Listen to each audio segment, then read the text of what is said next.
Chers auditrices et auditeurs, ravi de vous retrouver donc pour ce nouveau numéro de XP consacré aux tables aléatoires.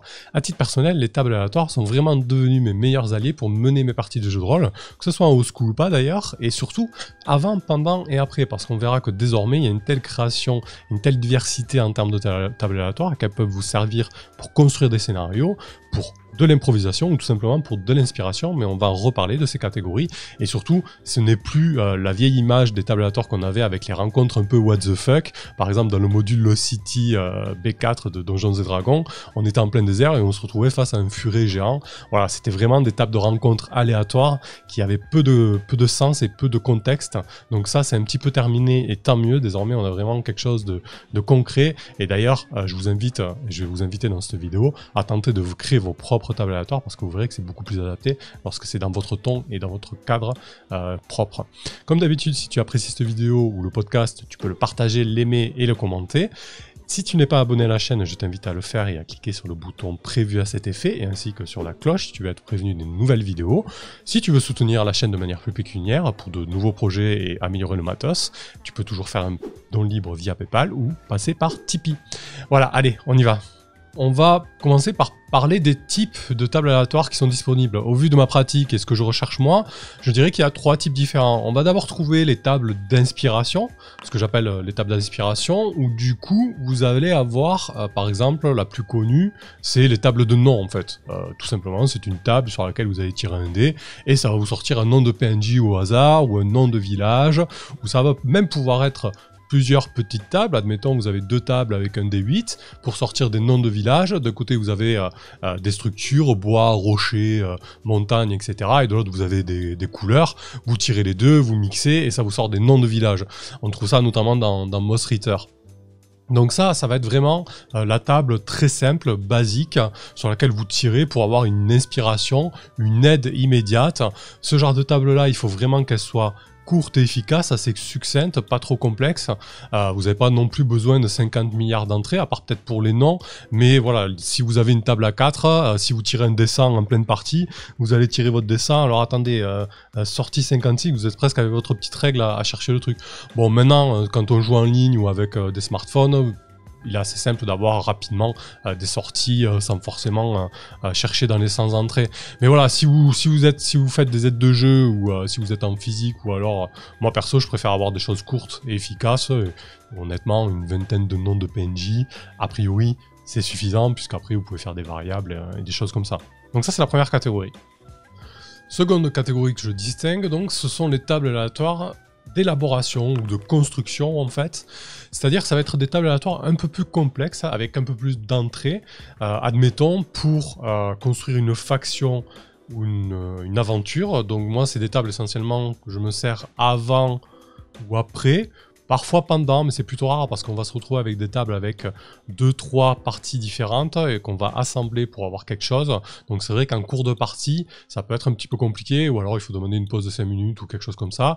Ça peut se faire, mais c'est vrai que j'aime bien les utiliser en amont. Je me sers vraiment des sorties qui sont devant moi et je construis quelque chose.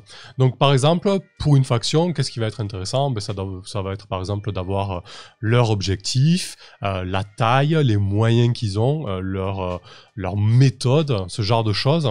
Avec ça, très rapidement, avec 3-4 tableaux, vous allez pouvoir avoir une faction. Je pense notamment aux tables d'Eric Niodan dans Mercato Monster qui sont très très bien faites.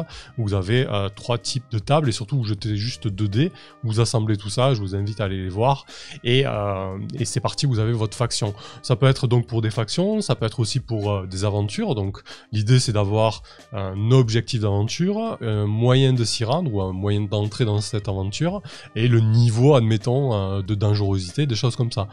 Donc ça va être des tables un peu plus complexes à élaborer.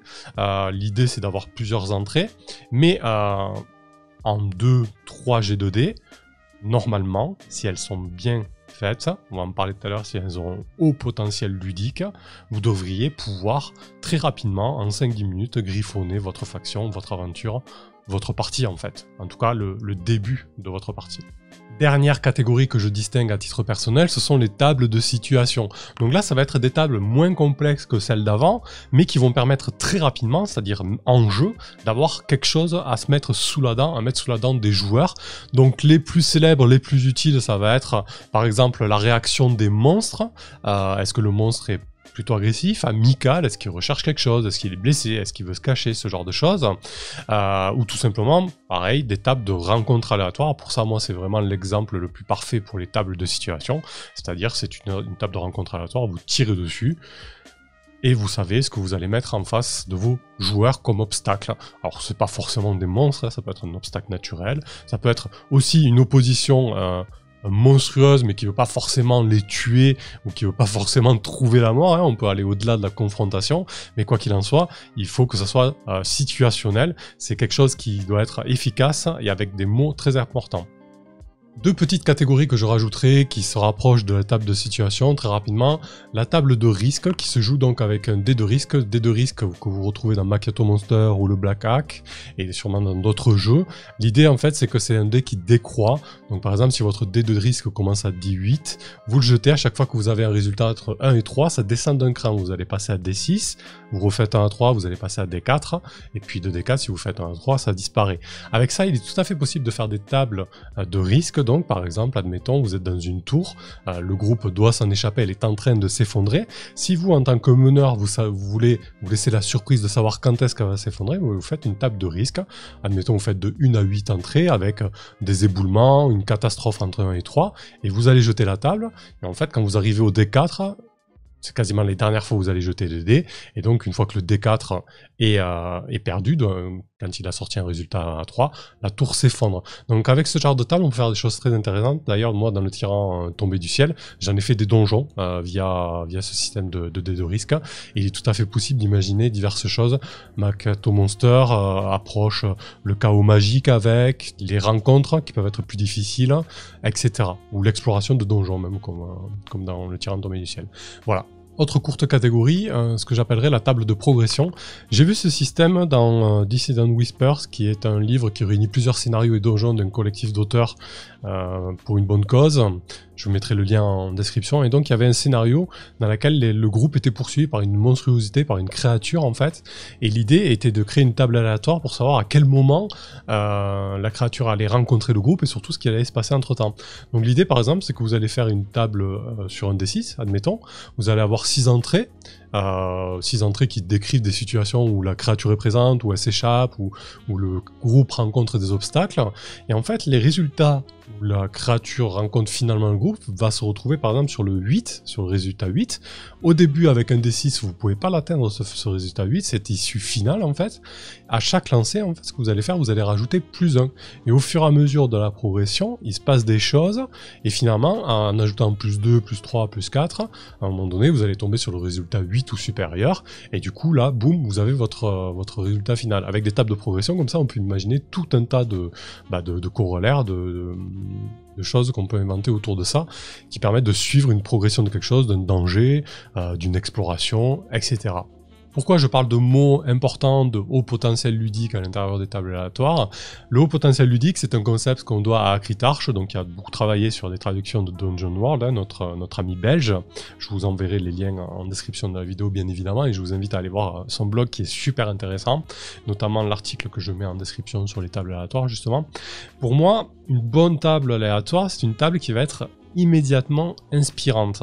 Contrairement à une mauvaise table aléatoire, alors je fais pas le coup du bon chasseur et du mauvais chasseur, hein, je vous vois venir, mais voilà, la mauvaise table aléatoire, je veux dire, ça va tomber un peu à plat, on va te dire débrouille-toi avec. Il y a pas très longtemps, j'ai mené une partie de Donjons & Dragons qui est disponible sur la chaîne d'ailleurs, et je m'étais intéressé un petit peu aux rencontres selon les biomes, donc on va voir la forêt, la montagne, etc. Et je cherchais des tables adaptées aux monstres, aux oppositions présentes dans Donjons & Dragons. J'ai pris le guide de Xanatar, et là, qu'est-ce que c'est les tables de rencontres aléatoires par biome qu'on propose dans ce guide? Ce sont des tables avec une 50aine d'entrées, dans laquelle on te dit, il y a tel monstre, tel monstre, tel monstre. Donc pour moi, ça, ce sont vraiment des mauvaises tables aléatoires, parce que du coup, ok, tu as des monstres qui sont adaptés au biome, je veux dire, c'est presque le minimum syndical, en tout cas, tu ne te retrouves pas avec des furets géants dans le désert, mais c'est tout, quoi. On va te dire, ah ben là, si tu fais 70, tu rencontres un des 4 wyverns. Ah ben super, d'accord. Et ces wyverns, elles font quoi? Elles attendent d'être tuées, c'est ça? Elles attendent juste d'être massacrées? Elles prennent le thé? Elles pourraient prendre le thé, mais on ne sait pas ce qu'elles font. Et c'est là où l'enjeu de la table aléatoire doit se faire, et là où il est important d'accorder du temps à la création. Parce qu'en fait, je vais reprendre un petit peu d'autres exemples en venant, notamment avec des gobelins. L'intérêt d'avoir une table aléatoire bien rédigée qui possède ce fameux haut potentiel ludique, c'est que ça va vous éviter d'avoir à préparer votre partie. Je vais reprendre l'exemple des gobelins, pas des wyverns, même si elles ont parfaitement le droit de boire le thé. Si vous préparez votre partie, vous n'avez pas de table aléatoire de rencontre, vous décidez que les gobelins tendent une embuscade, vous connaissez le nombre de gobelins, vous connaissez leur position, vous savez ce qui va se passer. Ça existe dans de nombreux scénarios de commerce, dans de nombreuses campagnes, je l'ai déjà fait et peut-être que je le referai. Mais moi actuellement dans ma conception de la pratique, ça me gêne un petit peu parce que je perds l'effet de surprise et je perds ma position de joueur parce que pour moi le meneur est avant tout un joueur. Donc si vous recherchez ça aussi, vous pouvez utiliser des tables de rencontres aléatoires. Donc on est toujours dans la forêt, le groupe d'aventuriers la traverse, vous tirez un dé 6, sur un ou deux il y a une rencontre aléatoire et là vous tirez sur votre table de rencontre aléatoire. Le second exemple, c'est une sortie sur cette fameuse table aléatoire qui est un peu pauvre, avec juste des nombres de mobs, et vous tombez sur un des 8 gobelins. Vous jetez, voilà, il y a 7 gobelins en face. Qu'est-ce qui va se passer? Vous, en tant que meneur, vous allez devoir vous creuser la tête pour faire une mise en situation, et si vous ne vous creusez pas la tête, ça va tourner à la confrontation. Les gobelins gros d'aventurier va très certainement se mettre sur la tronche avec quelque chose qui ne sera pas super intéressant, disons-le. Autre option, donc, c'est d'avoir une table aléatoire qui est bien rédigée. Là, pour les tables de situation, vous avez deux solutions. La première est un peu plus gourmande, c'est-à-dire que vous allez avoir un premier tableau avec un D6 en même temps, avec des sorties. Sur un, vous avez un ogre, sur deux, vous avez des loups, sur trois, vous avez des gobelins, etc. Et sur le deuxième tableau, donc, vous avez la situation. Moi, ce que j'aime bien en ce moment, en tout cas la situation, leur comportement. Ce qui va se passer. Ce que j'aime bien en ce moment, c'est la proposition d'Into the Odd, Electribation Land et Moss Ritter. Ça se fait avec un D6 aussi, donc du coup c'est assez complémentaire. Vous jetez 2 D6, vous avez votre opposition et ce qui est en train de se passer. Là, l'idée, c'est qu'avec les tableaux à la Moss Ritter ou Electribation Land, c'est de 1 à 3, c'est une sortie commune. C'est ce que fait communément ce monstre. Donc on va dire que communément, a priori, un ogre il est en train de manger une chèvre ou que sais-je, et des gobelins, communément, ils sont en train de peut-être de cueillir ou de chasser, quoi. De 4 à 5, c'est une sortie peu commune. Donc là, peut-être de 4 à 5, les gobelins seront en train de chercher une planque, admettons, ou de monter une embuscade. Et la sortie 6, c'est la sortie dangereuse, la sortie rare, et là on pourra considérer que l'embuscade est déjà là en fait, déjà montée, les joueurs sont déjà pris dans l'embuscade. Donc voilà, vous pouvez décider de faire 2 tableaux comme ça, ou vous pouvez même réunir les deux en un seul tableau, où là par exemple vous allez détailler un peu plus les sorties. Sur la sortie 1, vous allez dire que l'ogre est en train de manger un chevreuil, donc les joueurs, vous leur décrivez la situation, vous entendez des bruits de mastication, etc. Tu t'aperçois que c'est un ogre. Tout de suite, ça donne un obstacle plus intéressant et qui va pas forcément tourner directement à la confrontation. Donc pour la sortie 3, pour les fameux gobelins, on pourrait décider par exemple, sortie 3, les gobelins sont en train de chercher une planque. Donc là, vous avez tout de suite une mise en situation, quelque chose d'assez parlant et de concis, et vous allez pouvoir décrire aux joueurs que voilà, les gobelins sont un petit peu paniqués, ils cherchent à tout prix quelque chose, ils cherchent à se cacher, vous envoyer se mettre dans des planques et puis ressortir parce que ça leur convient pas, etc. Donc là, les joueurs vont se demander, mais qu'est-ce qu'ils ont ces gobelins? Est-ce qu'ils essaient de nous tendre une embuscade? Est-ce qu'ils fuient quelque chose? Est-ce qu'ils cherchent quelque chose? Et là, tout de suite, vous allez avoir un panel de situations et de possibilités qui est beaucoup plus riche qu'une simple sortie avec un des 8 gobelins, en fait, tout simplement. Ça peut demander beaucoup de préparation, les tables aléatoires, c'est pour ça que là-dessus, je vous conseillerais d'être assez concis. Je veux dire, sur une campagne de 3 à 4 séances ou même plus, la table aléatoire de forêt, vous n'allez pas la jeter 50 fois par session, quoi. Donc à la limite, avoir 6 ou 8 sorties, c'est amplement suffisant. Je vais reprendre mon exemple des tables de Xanatar, en fait, voilà, où là vous avez une cinquantaine de sorties. Concrètement, c'est cool, vous en avez pour votre argent, si vous aimez le JDR au kilo, mais honnêtement, jamais vous allez utiliser 3% de la table aléatoire, quoi. Donc ça sert à rien, en fait. Vaut mieux avoir une table courte, efficace et concise et parlante, plutôt qu'une table longue comme le bras, dont vous n'avez pas exploité 3%, quoi. Et surtout, en recherchant des tables aléatoires concises et efficaces adaptées à votre partie, ou encore mieux, en les créant vous-même, ce que je vous invite à faire, parce que sincèrement, c'est pas si compliqué que ça, vous allez vous retrouver avec des outils qui sont adaptés au ton de votre partie et à votre campagne. Admettons que vous jouez dans un monde de fantasy un peu bizarre, avec des esprits, il n'y a pas vraiment de magie, mais plutôt une maîtrise des éléments, une maîtrise du vivant, avec de la biomagie. Donc, plutôt que d'avoir des gobelins classiques, vous allez peut-être avoir des gobelins parasités, zombifiés par des champignons. Et ça, concrètement, si vous prenez une table aléatoire lambda, vous allez vous retrouver avec des gobelins classiques. Si vous voulez marquer le ton de votre campagne, de votre partie, ben, la fameuse sortie 3 de notre table tout à l'heure de rencontre, vous allez mettre des gobelins zombies parasités par un champignon cherchant une planque. Et là, on se retrouve encore avec la situation qui est tout de suite mise en place, et en plus de ça, avec de la couleur en plus. Alors l'idée c'est peut-être pas de faire une phrase aussi longue, mais comme vous avez compris le concept. Ça vous permet d'avoir des situations beaucoup plus efficaces, mais aussi de donner un ton et de la couleur à votre campagne. Donc je vous invite vraiment à le faire.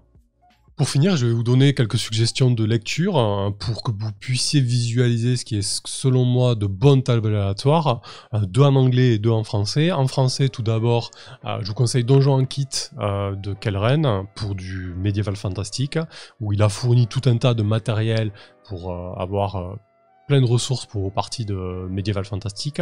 Il a fait la même chose aussi avec une traduction en réalité augmentée.